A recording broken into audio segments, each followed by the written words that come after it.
नमस्कार, आमी चैताली। आज के गल्प उटको और फेलना। लेखिका लीला मजुमदार। ওই উটকো আর ফেলনা নাম শুনেই বোঝা যায় কেমন ধারা ছেলে তারা।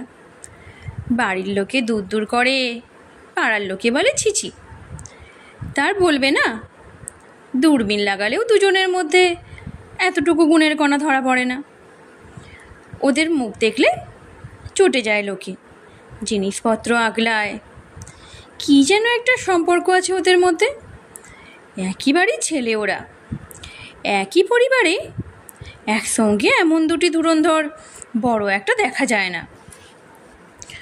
অনেকে ওদের মুখের ওপর দৌড় বন্ধ করে দেয়, ভেতর থেকে কুলু পাঁটে। তবু বাপের ভিটে একটু মাথা গুঁজবার জায়গা মেলে। সারি সারি পাত পড়ে দুবেলা। আরও 5টি আশ্রিত অনাহুতের সঙ্গে রান্নাবাড়ির দাওয়ায় বসে যায় ওরা। কুচো মাছের ঝাল আর লাবড়া তরকারি খায়। দাম বাড়া অবধি এদের পাত থেকে ডাল উঠে গেছে। জল খাবারের বালাই নেই। যেমন তেমন উপায়ে পেরে কুড়িয়ে চুরিয়ে পেট ভরায়।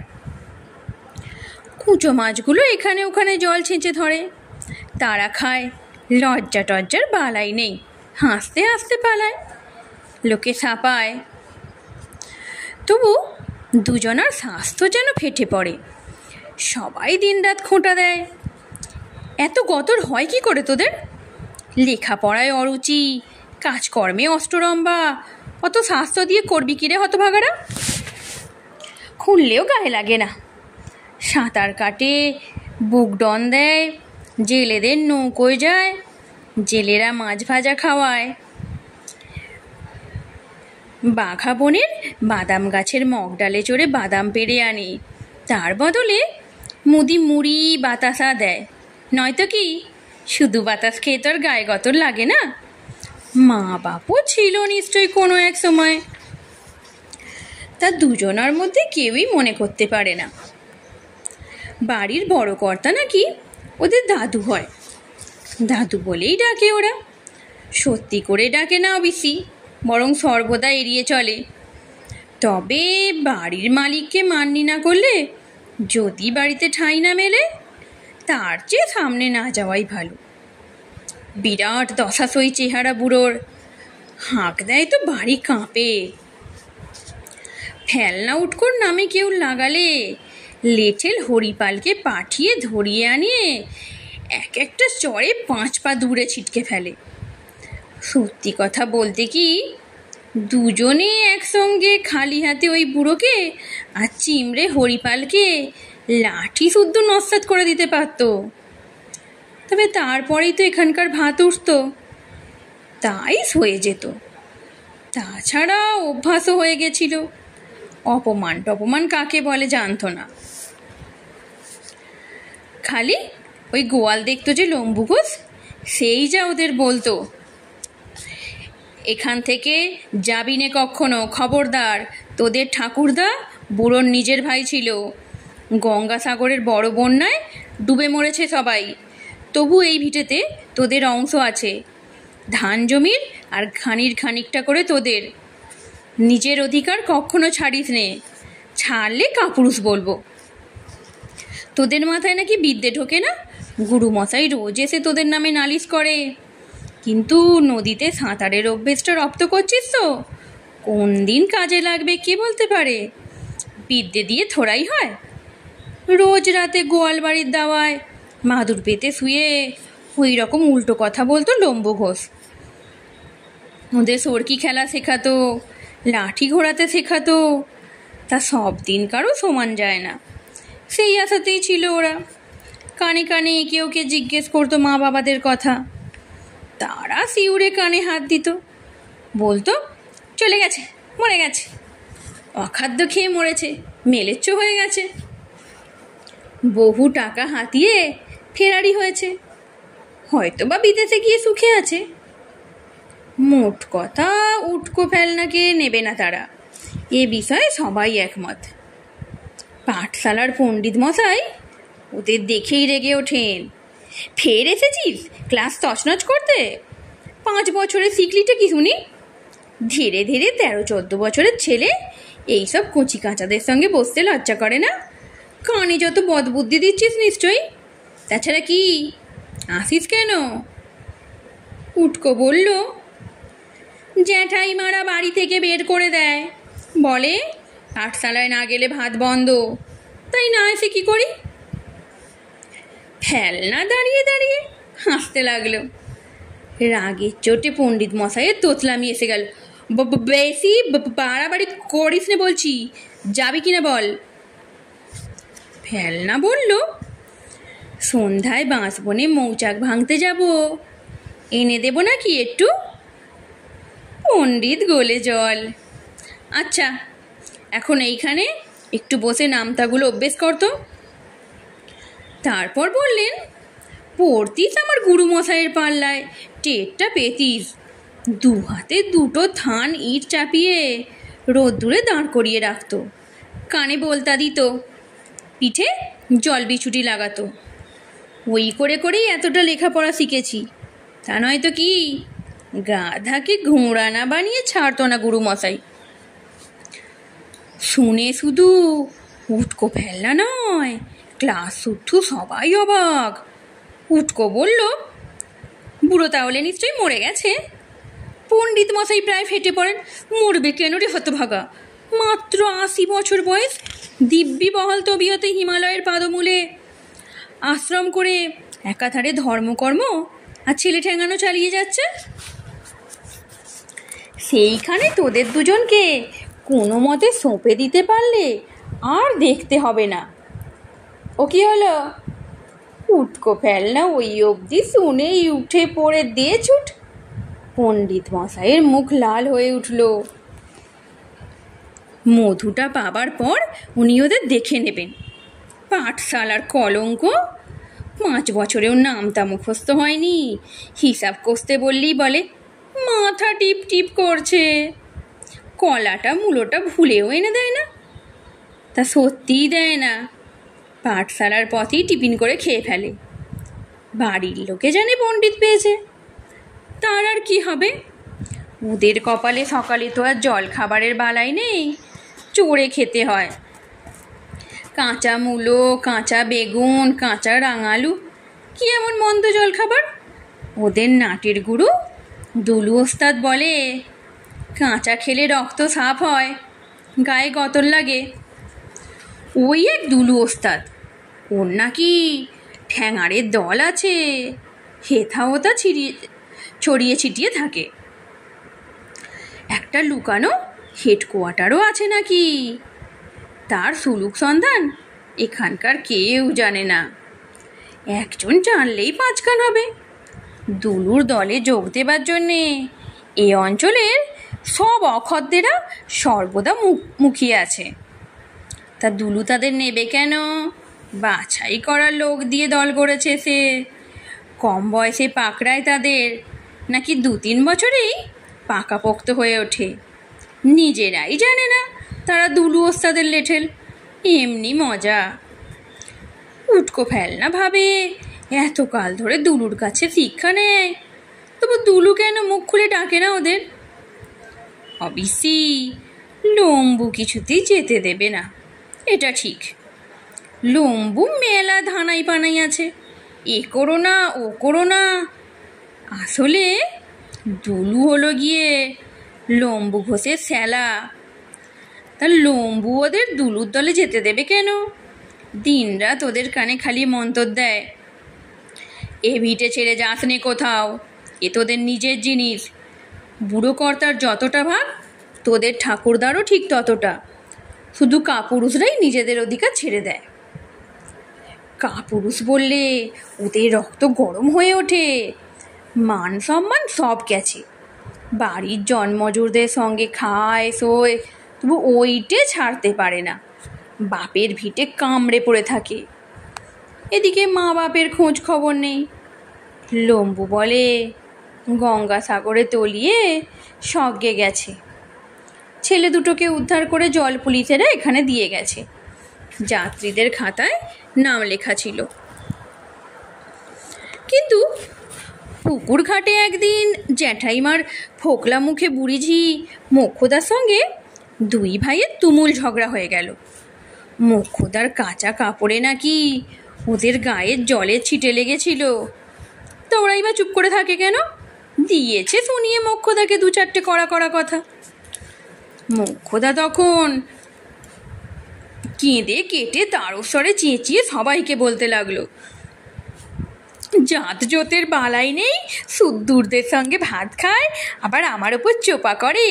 তোদের মা বাবারা সেবার গঙ্গাসাগরের বন্যার সময় জলে আটকা পড়ে মেলেচ্ছদের সঙ্গে 15 দিন খেলো শুলো, তাই বুড়ো কর্তা বাড়িতে ঢুকতে দেয়নি তোদের, দিয়েছিল দূর করে। মরা টরা বাজে কথা। উটকো ফেলনা তো হাঁ, এই তাহলে ব্যাপার। লম্বু তো অন্যরকম বলে, মা বাবা ডুবে মরেনি তাহলে? ও মোক্ষ দিদি, কোথায় গেল তারা? মোক্ষ তার দাঁত খিঁচিয়ে বলল, চুলোয় রে চুলোয়, আবার কোথায় যাবে? সরে যা, তোদের ছায়া মারালে আমারও না জাত যায়। এই সব শুনে হাসি পাবারই কথা। বড় বাড়ির সব ছেলেরাই হোটেলে গিয়ে রেস্টুরেন্টে কী সব মাংসের চপ কাটলেট খেয়ে বেড়ায়, আর এর বেলায় জাত যাবে? উটকো ফেলনাও পয়সা করে জোগাড় করতে পারলেই খায়। কিন্তু মা বাবা তাহলে গেল কোথায়? কোনো রকমে সেইখানে পৌঁছতে পারলেই তো ল্যাঠা চোখে। সব শুনে লম্বু বলেছিল, দুর্বোকা মিটে আগলা, বেহাত হতে দিস নে। কিন্তু আমাদের নাকি ত্যায্য পুত্র করে দিয়েছে, বাপের ভিটেতে ভাগ নেই। লম্বুর কি হাসি! তাই বই কি, দেশটা না স্বাধীন হয়েছে? বুড়ো কর্তার ট্যাঁকের পয়সা দিয়ে কেনা ভিটে নাকি? ওসব ভুলে যা। তার চেয়ে জরুরি কথা হলো, পণ্ডিত এসে 1 ঘন্টা ধরে কী সব লাগিয়েছে, তার ফলে তোদের দুজনকে বুড়ো গুরুর কাছে পাঠানো ঠিক হয়েছে। সে 3 পুরুষ ধরে স্রেফ বেতিয়ে মুখ্য ছেলেদের পণ্ডিত বানাচ্ছে। তাছাড়া তার কাছে কাউকে পাঠালে সে আর ফেরে না, সেইটি বড় কথা। তোরাও সেখানে গেলে আর তোদের টিকিট ডগাও কেউ দেখতে পাবে না। এবার তোদের কেটে পড়ার সময় হয়েছে। আমিও বলছি, রওনা হয়ে যা, নিজেদের পথ দেখ। দুলু বলেছে, তোরা এখন পাকাপোক্ত হয়েছিস, খালি বয়সটা কম থাকাতে ও তোদের দলে নিতে পারছে না। একবার ছেলে ধরা বলে নাম হলেই তো হয়ে গেল। থানার কোপে পড়লে এখানকার এমন ব্যবসাটাই যে ওকে গুটোতে হবে। আর হ্যাঁ, ভালো কথা, বড় কর্তার হুকুমে ট্যাঁ আর ফুকে পিটিয়ে পগার পাড়ে ফেলে দিয়ে এসেছে হরিপাল। তা একদিক থেকে ভালোই হলো, গুরুর আস্তানায় জন্তু জানোয়ারের তো ঠাঁই নেই, এক গরু বাদে। এই বলে লম্বু সেই যে চোখ বুঝলো, আর কিছুতেই সাড়া দিল না। উটকো ফেলনার হাত পা ঠান্ডা হয়ে গেল। ঘন্টা 2 শুয়ে শুয়ে এপাশ ওপাশ করে তারা উঠে পড়ে শেষ পর্যন্ত বাপের ভিটে সত্যিই ছাড়লো তো ছাড়লো। গামছা দুটো কাঁধে ফেলে এক কাপড়ে সটাং গেল পগার পাড়ে। আস্তাকুড়ের ধারে চাঁদের আবছা আলোয় সেখানে দেখে ট্যাঁ ফু ছাই গাদার ওপরে বসে চেটে চেটে গায়ের জ্বালা জুড়োচ্ছে। একেবারে খালি হাতে যায়নি ছেলে দুটো। রান্নাঘরের গরম আঁচে দই পাততে দিয়েছিল ঠাকুর, ছোট বড় খুঁড়ি হাঁড়িতে। তারই একটা মাঝারি হাঁড়ি তুলে এনেছিল। আস্তাকুড়ে এঁটো সরার অভাব ছিল না। ট্যাঁপু মাঝরাতের খাওয়াটা মন্দ হলো না। গামছায় 2 মুঠো চিড়ে বেঁধে এনেছিল, তাই দিয়ে নিজেদেরও পেট ভরে ফলার করলো। 4 জনের কপালে দইয়ের ফোঁটাও দেওয়া হলো। লম্বু বলে, দইয়ের অনেক গুণ, ওলা উঠো পর্যন্ত 1 গাল দই খেলে সেরে যায়, আর কপালে একটা দইয়ের ফোঁটা দিলে যাত্রা শুভ হয়। পাতকোতে মুখ ধুয়ে জল খেয়ে ওরা যখন উত্তর দিকে হাঁটা দিল, আকাশের ভাঙা চাঁদটা ডুবে গিয়ে চারিদিক কালোয় কালো। ওদের পিঠে গামছা দিয়ে বাঁধা অবস্থায় ট্যাঁ আর ফু ঘুমিয়ে কাদা। পেট ভরে খেয়ে বেচারিদের ঠ্যাং ফুলে কলা গাছ। পথের কোনো গা থেকে চুন হলুদ জোগাড় করতে হবে। পশু পাখি হলো গিয়ে দেবতার সমান। ট্যাঁকে ঠিক নেড়িকুত্তা ছানা বলা যায় না, সে কখনো ডাকে না। আর ফুঁ কীরকম বেড়াল বাচ্চা যে মাছ খায় না। উটকো ফেলনা পা চালিয়ে গা থেকে নিজেদের যতটা পারে তফাৎ করতে লাগলো। পিঠে ট্যাঁ ফুঁ নরম শরীর দুটো লেপ্টে থাকাতে ভারী আরাম মনে হচ্ছিল। ওদের ঠ্যাং ভালো করে দাও হে ঠাকুর। পা যখন আর চলে না তখন একটা ঘন বনে পৌঁছলো ওরা। পূবের আকাশ একটু ফিকে হয়েছে। বনের মধ্যে পা দিতেই মনে হলো দুহাত বাড়িয়ে বোন তাদের ডেকে নিচ্ছে। মনে হলো বোন বলছে, এসো এসো আমার গাছের নিচে আরামে শো। আমার ঘাস কত নরম দেখো। গাছতলা দিয়ে কুলকুল করে ছোট নদী বয়ে যাচ্ছে, তার জল কত মিষ্টি, প্রাণ ভরে পান করো। গাছের পাতার ফাঁক দিয়ে ঝিরঝির করে দক্ষিণ বাতাস বইছে, সে তোমাদের সব ক্লান্তি ঘুচিয়ে দেবে। এখানে তোমাদের কোনো ভয় নেই, আমি আছি মাথার ওপর। শুনে প্রাণ জুড়িয়ে গেল। যাদের সবাই চিরকাল বলে এসছে, যা যা যা, দূর দূর দূর, ওরে জিনিস তুলে রাখ, দৌড় আগলে দে, মুখ ফিরিয়ে নে, তাদের কানে এমন কথা মধুর মতো শোনালো। একমাত্র লম্বু ঘোষের কাট কাট কথাই এত মিষ্টি শোনায়। ট্যাঁ ফুঁকে একটু করে চিড়ে ভাজা খাইয়ে আবার গামছায় বেঁধে ওরা মস্ত বড় বট গাছের ছায়ায় পা মেলে দিয়ে সারা চৌপর দিন ঘুমিয়ে কাটালো। সন্ধ্যাবেলায় পাখিরা যখন বাসায় ফিরে এসে কিচিরমিচির করতে লাগলো তখন উটকো ফেলনার ঘুম ভাঙলো। আধার ঘনিয়ে এসেছে দেখে লাফিয়ে উঠল ওরা। ট্যাঁ ফু নড়েও না চড়েও না কেন কে জানে। চমকে উঠে পুঁটলি খুলে দেখে অমন সুন্দর জ্যান্ত বাচ্চা দুটো মরে কাঠ হয়ে রয়েছে।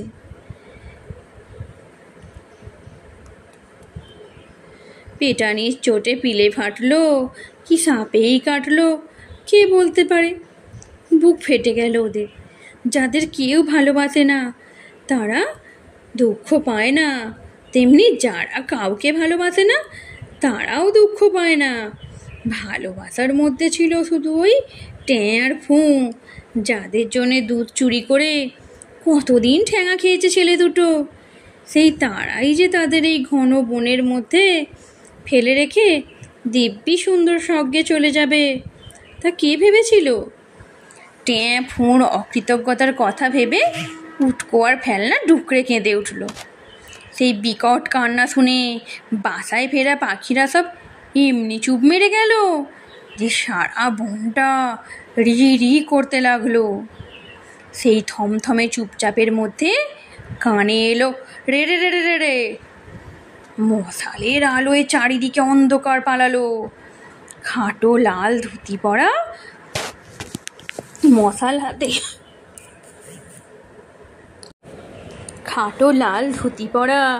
মশাল হাতে একদল লেঠের ওদের ঘিরে ফেললো।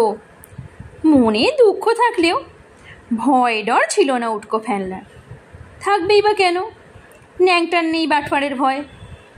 লেঠিলরা তাই দেখে অবাক। পুঁটলিতে কি আছে দিয়ে দে। হেঁড়ে গলায় হুমকি শুনে ওদের হাসি ছাড়ার কিছু পেল না। ওরা পুঁটলি খুলে দেখালো, দুটি ছোট ছোট লোমের দলা। লেঠেলরা হেসে উঠল, কিন্তু সবচাইতে বুড়ো যে ডাকাত সে বলল, পোষা বুঝি তাই চোখে জল। তা মরদ বেটা কাঁদে নাকি? নিয়ে চল, বোধহয় সাপে কেটেছে। আমাদের গুরু ঠাকুর পুজো দিয়ে আমাদের টাকা কড়ি পাইয়ে দেয়, ওষুধও জানে। চল তো সঙ্গে। দল বড় পাতলা হয়ে গেছে, তোদের মতো দু চারটে শক্তপোক্ত ছোকরা পেলে শিখিয়ে নি। লম্বু যে বিষয়ে সাবধান করে দিত ঠিক তাই বলতো, একবার ও দলে নাম লেখালে আর বেরুবার উপায় থাকে না। খবরদার কারো দলে ভিড়বি না, বাপের ভিটে তোরা রক্ষা না করলে কে করবে? এইসব বলতো লম্বু। কখনো একটা মিষ্টি কথা ওর মুখ দিয়ে বেরুতো না, কিন্তু যাকে এখন ট্যাপুকে বাঁচানোর কথা হলো সবার আগে। ছেলে দুটো উঠে পড়ে বলল, চলো।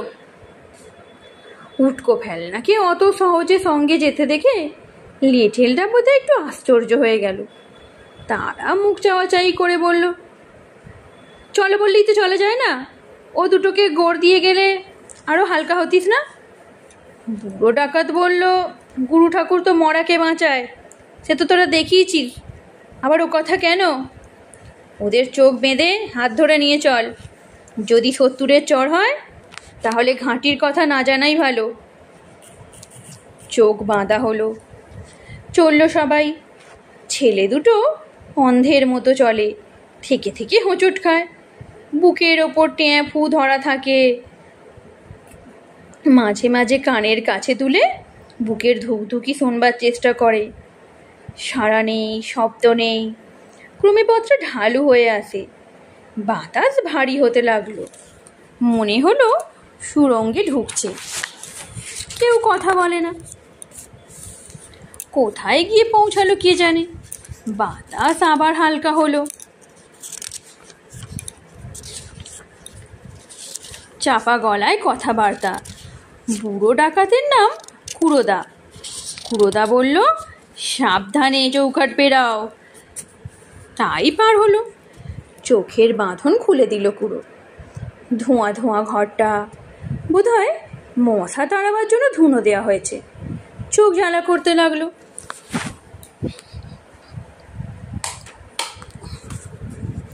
প্রথমটা আবছা দেখলো তারা, চোখ সওয়া হয়ে গেলে দেখলো দেয়ালে লম্ফ জ্বলছে, যাকে বলে দেয়ালগিরি।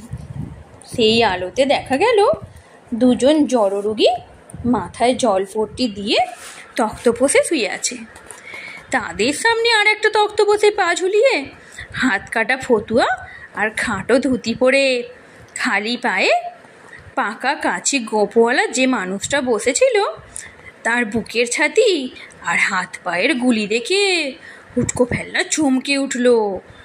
লোকটা হাসতে লাগলো আর তার ঘাড়ের পেশিগুলো দড়ির মতো বাঁকিয়ে উঠল।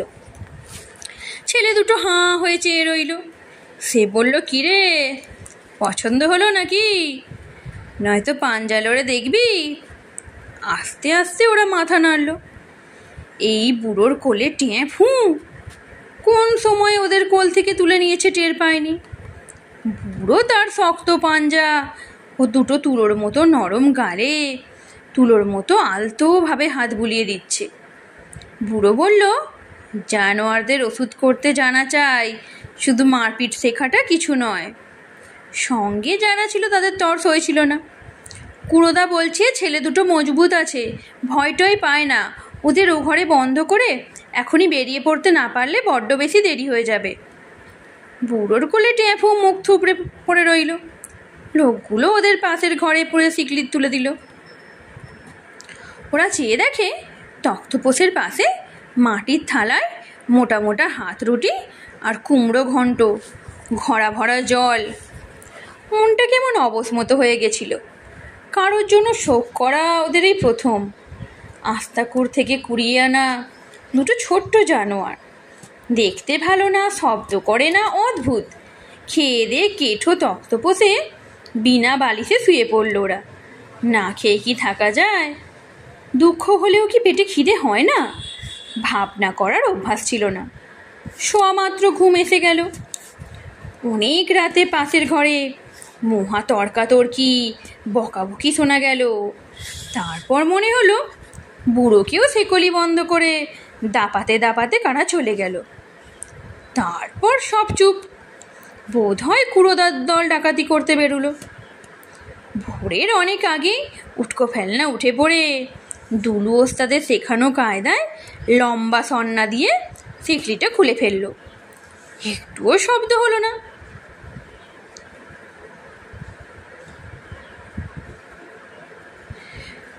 তারপর দেখলো পাশের ঘরেও সিকলে দেয়া, কড়ায় মস্ত তালা, কিন্তু তার তালাটা ফেলনা খুলে ফেললো। সন্ন্যার অন্য মাথা দিয়ে। বেজায় হাসি পেল। দরজা খুলে দেখে ছোট পুঁটুলি কোলে নিয়ে বুড়ো বসে আছেন। ওদের দিকে চট করে উঠে পড়ে বললেন, চল বেরিয়ে পড়ি, তোদের অপেক্ষাতেই ছিলাম। যেন সেই রকমই কথা ছিল। দোরগোড়ায় ভারী চটি জোড়া ছিল। উটকো সেটি তুলে নিল। হাওয়া চলাচলের জন্য ছাদের কাছে ঘুলঘুলি ছিল। অত বড় মানুষটা তক্তপোষের ওপর টুল বসিয়ে অনায়াসে সেই পথে বেরিয়ে পড়লেন। সঙ্গে সঙ্গে উটকো ফেলনা। ওদের বুকের মধ্যে হাতুড়ি পিটছিল। সে কি উত্তেজনা নাকি আনন্দ কে জানে। এতটুকুও শব্দ হলো না। হয়তো ওরা ছাড়া ওই আস্তানায় কেউ ছিল না। সুড়ঙ্গ পথের দিকে বুড়ো গেলেন না। স্রেফ টিলার ধার বেয়ে ওপরে উঠে বাইরের দিকে নেমে পড়লেন। ঝোপ ঝাড় লতা গাছ থাকতে কোনো অসুবিধা হলো না। টিলাটা একটা বাটির মতো, মাঝখানটা ফাঁকা, কিন্তু বাইরে থেকে মালুম হয় না বেশ জায়গাটা। ঢোকবার পথও কোথাও বোঝা যায় না। ততক্ষণে আকাশের একটা তারা লক্ষ্য করে বুড়ো চটি পরে রওনা দিয়েছেন। ওদের চটি ভটি ছিল না, তাতে কোনো অসুবিধাও নেই। কাঁটা ফুটলে দাঁত দিয়ে কামড়ে তুলে ফেলতো, নিজে না পারলে আরেকজনের সাহায্য নিত। আজ পর্যন্ত কোনো মুশকিল হয়নি। জঙ্গল পাতলা হয়ে এলে ওরা একটা বড় রাস্তা পেরুলো। এই পথে বাস যায়, পাথর কাটার বড় বড় ট্রাক যায়। উটকো ফেলনা অনেকবার ভেবেছিল ওতে মাল তোলার কাজ নিয়ে সটকে পড়বে। দেশও দেখা হবে, বাড়ি থেকে অনেক দূর চলে যাওয়া হবে, যেখানে অন্যরকম লোকজন, যেখানে পড়াশুনো করতে হয় না, গতর খাটালে পয়সা রোজগার হয়। সবাইকেই লেখাপড়া শিখতে হবে এমন কোনো কথা আছে? ছোটবাবু মেজবাবু ওজন তুলতে পারে। সেবার খ্যাপা ষাঁড় দেখে চটি ফেলে পালায়নি। উটকো তার শিং ধরে থামিয়েছিল। ফেলনা ষাঁড়ের নাকে দড়িতে গিঁট বেঁধেছিল। রাতে লম্বুদাকে সে কথা বলতেই সে মহা রেগে গেছিল। বলেছিল, অন্যদের কথা জানি না, আমি তো নাম সইটে শুধু করতে জানি। তাও কতগুলো আঁকড়ি বুঁকড়ি দাগ দিয়ে তার কোনটা কি তাও জানি না। তবে তোরা হলি গিয়ে বড় বাড়ির বংশধর, তোদের কথা আলাদা। অধিকার ছাড়বি নে কখনো। দান করলি সে অন্য কথা, সে বড় পুণ্য কাজ। তোদের ভাগটে আমাকে লিখে দিস, আমি কৃতার্থ হয়ে যাব। তবে তার জন্যেও লিখতে পড়তে শেখা চাই। আমার আসল নামটি পর্যন্ত জানি নে। লম্বু একটা নাম নাকি? সে যাকগে, রাখতে পারলি নে বলে হাতছাড়া হয়ে গেল, সে বড় লজ্জার কথা। সে লজ্জা আমাকে দিস নে। বুড়ো কর্তা তোদের ভাগ দিতে চায় না, তাই বলে আমাদের ছেলেরা তোদের মা বাপের সঙ্গে ডুবে মরেছে। এরা কার না কার ছেলে, অনাথ আশ্রমে না দিয়ে আমাদের ঘাড়ে চাপিয়েছে, তাই এমন জঘন্য ব্যবহার করে। আমি সব বুঝি। এই সব ভাবতে ভাবতে অনেক দূরে চলে এসেছিল ওরা। মনটা বড় খারাপ হয়ে গেছিল। ভোর হয় এমন সময় কানে এলো আস্ত একটা খেউ। পড়েই যাচ্ছিল উটকো ফেলনা। খেউ করে কে? মুচকি হেসে বুড়ো বললেন, ওষুধের কি গুণ দেখলি? বোবা জানোয়ার আওয়াজ দেয়, মরা জন্তু ল্যাজ নাড়ে। অমনি সেই ঘন বনের মধ্যে উটকো ফেলনা বুড়োর পা জড়িয়ে ধরল। বুড়ো মুচকি হেসে বললেন, পা ধরে কি হবে রে, ওট ওট, বরং একটু ওষুধপত্র শেখ, জন্তু জানোয়ারগুলো বাঁচুক। চল পা চালা, বিকেলের মধ্যে পৌঁছে যাব। যাবে তো যাবে, কিন্তু যাচ্ছেটা কোথায়? একটা কোথাও গেলেই হলো। ওই ওষুধ শেখার কথাটা কিন্তু বেশ, তাতে বোধহয় অঙ্ক টঙ্ক কষতে হবে না। ওই কথাটা মন্দ না। মরা জানোয়ার বেঁচে উঠল, কি আশ্চর্য কথা। বুড়ো যেন মনের কথাটি বুঝতে পেরে বলেন, মরা জানোয়ার কি বাঁচে নাকি? ট্যাঁফু মরেনি, তবে ঠিক ওষুধটা না পেলে মরেই যেত। নে ধর। ছোট্ট পুঁটলি দুটো বুকে নিয়ে হাঁটতে লাগলো ওরা। মন টন ভালো হয়ে গেল। বাবা, পালিয়ে বাঁচা গেছে, নইলে দিত ঠুসে পণ্ডিতের বুড়ো গুরুর আশ্রমে, পিটিয়ে সিধে করে দিত। 14 বছরের ধীরে ছেলেদের লঘুকরণ আর দেরার নামটা শিখিয়ে ছাড়ত। আর যাই করুক, লেখাপড়া আর নয়, খালি লজ্জা, খালি ভয়, মার খাবার ভয় নয়, সেটা তো পাঠশালায় ভর্তি হওয়ার অনেক আগেই গেছে। ভয়টা হলো সকলের চোখে ঘেলো হবার ভয়। ছোটরা যা পারে ওরা তা পারে না, তাই লজ্জা পাবার ভয়। সব ভয়ের চেয়ে বিকট ওই ভয়। 14 বছরের ছেলে দুটোর বাঘের ভয় নেই, ভয় শুধু নিজের মনের। বুড়ো বললেন, ভাবনাটা কি জন্যে? তখন চলতে চলতে হড়বড় করে বলে ফেলতে হলো সব কথা।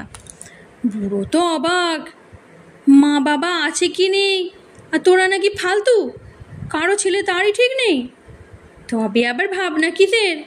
নিজের মতো চলবি, সবাই তো তাই চায়, কারো কাছে জবাব দিতে হবে না, তাই তো ভালো, কি বলিস? উটকো তোতলাতে লাগলো। ফেলনা বলল, লম্বুদা বলে বাপের ভিটে ছেড়ে শুধু কাপুরুষদের পালায়, দান করতে চাস দান কর, কিন্তু রাখতে পারলি নে বলে ছেড়ে দিলি, সে বড় লজ্জার কথা। বুড়ো হাসলেন। অথচ সত্যি বাপের ভিটে কিনা তাই বা কে জানে? ওরা ওর মুখের দিকে চায়। বুড়ো বলেন, কি বড় বাড়ির ছেলে নয় তো আবার কাদের ছেলে ওরা? লম্বুদা বলে বাপ মায়ের মুখ কেটে বসানো, ঠাকুরদাও রেগে গেলে উটকোর মতো তোতলাতেও পড়াশোনা করতো না, নাম সইটুকুও দেবার জন্য একটা লোক রেখেছিল, খালি শিকার করতো, বাইচ খেলতো, লেঠেল পুষতো, তার নয় তো কার বংশধর ওরা? বড় জ্যাঠামশাই বলেন স্বর্গে গিয়ে ওর বংশটা বাঁচিয়ে দিয়েছেন, নিজের কাকা আর ভাই ভাজের কথা এরকম বলে। এই সব কথাও বলল ফেলনা। উটকো তখনও তোতলাচ্ছিল। মেলা বাড়ল, পথটা ঢালু হয়ে ক্রমশ উপরে উঠতে লাগলো। গাছগুলো এখানে আরও উঁচু, গাছতলাগুলো ভারী সাফসুপ, চারিদিকে ভারী সুগন্ধ, বাতাস কেমন শুকনো, নিঃশ্বাস নিতে আরাম লাগে। পুঁটলির মধ্যে ট্যাঁফু নড়াচড়া করতে শুরু করলো। বুড়ো বলল, ওই হলো নিয়ম, ওষুধের ঘোর কাটলেই খিদে পায়, কি দিবি দে? বুড়া আকাশ থেকে বলল, কিছু থাকলে তো দেবে। উটকোর মুখে হঠাৎ ভাষা ফিরে এলো, শিরা খুঁচিয়ে একটু রক্ত খাওয়ালে ওদের উপকার হবে না? সেবার সেজো দাদাবাবুকে বাস চাপা দিচ্ছিল, মারা যায় আর কি, তা বড় জ্যাঠা আমাদের দুইজনাকে বলল, রক্ত দিবি? বড় ডাক্তার বলেছে রক্ত না দিলে বাঁচানো মুশকিল। গেলাম দুজনে, ছুঁচ ফুটিয়ে রক্ত নিয়ে পরীক্ষা করলো, তারপর দুজনা শিরা থেকে রক্ত নিয়ে গেল, তবে সিনা সেজো দাদা বাঁচলো। হাসপাতালে আমাদের দুধ কলে খেতে দিয়েছিল, টাকাও দিয়েছিল, তা সে হরিপাল নিয়েছে, তার নাকি অনেক খরচাপাতি হয়েছে। উটকোর মুশকিল হলো, একবার কথা বলতে শুরু করলে সহজে থামতে পারে না। সে বলিই চললো। গরুর গাড়ি চেপে বাড়ি ফিরছিলাম, বড় দাদু বলেছিল, এই একটা পরীক্ষা পাস করেছিস তাহলে। বোধহয় খুশি হয়েছিল। রাতে 1 বাটি করে দুধ পাঠিয়ে দিয়েছিল। লম্বুদার জ্বর হয়েছিল, অর্ধেকটা তাকে দিয়েছিলাম, নিতেই চায় না। লম্বুদা আমাদের গোয়াল দেখে, খুব ভালো লোক, ঠাকুরদার চাকর ছিল, মা বাবাকেও চিনত। বুড়ো বললেন, ট্যাঁফুর এখন রোগা শরীর, তোদের কড়া রক্তও সহ্য করতে পারবে না, বরং একটু বসা যাক, আমার বোঁচকাতে একতাল মোহনভোগ আছে, খুলে দেখ, তারও আর ওই বুনো কলার পাতা কেটে আন, সবাই মিলে খাওয়া যাক। ট্যাঁফুর গায়ে গতর হবে, দুধ আর সুজি আর চিনি, ভারী পুষ্টিকর জিনিস, তোদেরও খারাপ লাগবে না। ওরা একগাল হেসে মাথা দোলায়, কবেই বা ওই সব খেতে পেলো যে মন্দ লাগবে না ভালো লাগবে। ট্যাঁফুকে গামছা পেতে বসিয়ে দিয়ে ছোট্ট ছোট্ট দলা বাঁকিয়ে মোহনভোগ খাওয়ানো হলো। মিটমিট করে তাকালো দুজন, আস্তে খেউ করলো, মেয়েও করলো। ওরা শুনে আশ্চর্য হলো। বুড়োর জন্য ঘড়াই করে পাহাড়ি নদীর জল আনলো ওরা।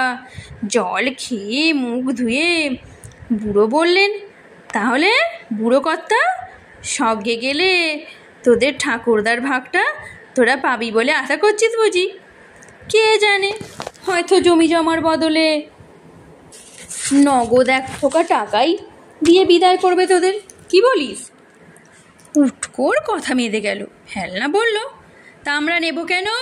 বাপের ভিটে কি বেচতে হয়? লম্বুদা বলেছে কামড়ে পড়ে থাকতে হবে। বুড়ো বললেন, তবু যদি না দেয়? যদি বলে তোরা কাদের না কাদের বাড়ির ছেলে, তোদের ভাগ দেব কেন? কোনো প্রমাণ আছে? উটকো বলল, জল পুলিশে সাক্ষী দেবে। বুড়ো তবু বললেন, তোদের ভালো নাম কি? ভালো নাম শোনেনি কখন ওরা। উটকো ফেলনাবার কারো নাম হয় নাকি? নিজেদের ঘরের ছেলেদের কুষ্টিতে সব লিখে রাখে লোকে। তোদের কুষ্টি আছে? মাথা নাড়ে ওরা। এমন অদ্ভুত কথা ওদের কেউ কখনো বলেনি। ওরা যে সত্যি ওদের, তাও প্রমাণ করতে হবে। বুড়ো বললেন, আর কে গেছিল গঙ্গাসাগরে তোদের সঙ্গে? উফ, গাদা গাদা লোক। নৌকোয় যত ধরে তার ডবল লোক। তাইতেই নাকি ঝড় উঠতেই নৌকা উল্টে গেছিল। যারা সাঁতরে ডাঙায় উঠেছিল তারা বেঁচেছিল, আর মাঝিরা যাদের তুলেছিল তারাও বেঁচেছিল। আমাদের মাঝিরা তুলেছিল। আমরা যমজ ভাই। পান্ডার খাতায় মা বাবার নাম ছিল, যমজ ছেলে মেয়েদের নাম ছিল না। জল পুলিশরা আমাদের বাড়িতে দিয়ে চলে গেছিল, তারা সাক্ষী দেবে। বুড়ো অনেকক্ষণ চুপ করে গাছে ঠেস দিয়ে বসে রইলেন। তারপর চোখ খুলে বললেন, মানদা নামে কেউ তোদের সঙ্গে নৌকোয় যায়নি? ওদের মনে নেই, থাকবেই বা কি করে? তখন ওদের 1 বছর বয়স। 1 বছর বয়সের কথা কি কারো মনে থাকে? খেয়ে দে ট্যাঁফু ঘুমিয়ে কাদা। বুড়ো উঠে পড়লেন, হাঁটা দেওয়া যাক, নইলে ডেরায় পৌঁছতে রাত হয়ে যাবে। বাঘটাক না থাকলেও হয়তো হায়না বেরোয়। ভারী জ্বালায়। লাঠি বানিয়ে নে, যদি ট্যাঁফুকে ছিনিয়ে নেয়। ওদের দাঁত বড় খারাপ, যেখানে কামড়াবে সেখানে বিধিয়ে দেবে। লাঠি বানিয়ে ওরা যখন আবার রওনা হলো, তখন রাজ্যের ক্লান্তি ওদের পেয়ে বসেছিল। কাল সারা রাত ঘুম হয়নি, আজ সারাদিন হেঁটেছে। পাহাড় চড়াতে হাঁটু টনটন করছিল। বুড়ো হঠাৎ বললেন, বাপের ভিটে না থাকলে কি ক্ষতি? আমার তো নেই, আমার ডেরার কারও নেই। একজনের থাকবে একজনের থাকবে না, সেটা কি ভালো কথা? তোরাই বল। তোদের তো থেকেও কোনো সুবিধা হয়নি। মাংস খেতে দেয়, দই দেয়। ও মা, কি বলে বুড়ো, সুবিধে নেই? শুধু তো ঘর বাড়ি ধান জমির ভাগ নয়, তেলের ঘানি থেকে নাকি মাসে মাসে মোটা আয় হয়। তাই ওদের বাড়ির কাউকে চাকরি বাকরি করতে হয়নি কোনো কালে, ওরাও করবে না। রোজ রাতে মাংস খাবে, রুপোর বাটি করে ক্ষীর খাবে, দাদুর আর বড় জ্যাঠাদের মতো। ওদের দাদুর বাটিও নিশ্চয়ই কোথাও তোলা আছে। পামসু কিনবে, শার্ট প্যান্টিলুন পরবে, খাটে শোবে, মশারি টানিয়ে। বুড়ো বলেন, আর ষাঁড় এলে পালিয়ে যাবি? ওরা একেবারে চুপসে গেল। বুড়ো বললেন, যেখানে যাচ্ছিস সেখানে ওসব কিচ্ছু ভাবি নে। আলুর ক্ষেত করে আমাদের ছেলেরা ভুট্টার চাষ করে। 1.5 মানুষ উঁচু ভুট্টা গাছ দেখেছিস কখনো? তার এক একটা ভুট্টো 1 হাত লম্বা। চিবুলে দুধ গড়ায়, ভুট্টা পিষলে তেল বেরোয়। তা জানিস? নিজেরা সুতো কেটে কাপড় বোনে, পাকা রঙে ছাপায়, নিজের জামা পাঞ্জামা নিজেই সেলাই করে। মোষ আছে আমাদের। উটকো খুশিতে ডগমগ হয়ে বলল, আমরা মোষ চড়াবো, দুবেলা মোষ দুইব। একটু থেমে বলল, যদি আমাদের দুইতে দেন। বুড়ো বলল, সবাই খালি পায়ে কাজ করে, বিদেশ গেলে চটি পায়ে দেয়, নিজেদের তৈরি চটি। এই যেমন আমার পায়ে দেখছো। ওরা তো ক্রমে মুখে হাসি ফুটল। তবে স্কুল টিস্কুল নয়, দোকান, তাই বলুন। বুড়ো বললেন, তফাৎটা কি হলো শুনি? কাজ করতে করতে শিখবি না কিছু? তবে বইটই বেশি নেই। কেউ দিলে টিলে আমাদের খেলার ঘরে রেখে দিই। বাপের ভিটের মালিক হলে দিবি নাকি কিছু নাটক নোবেল? ছেলে মেয়েরা খুব খুশি হবে।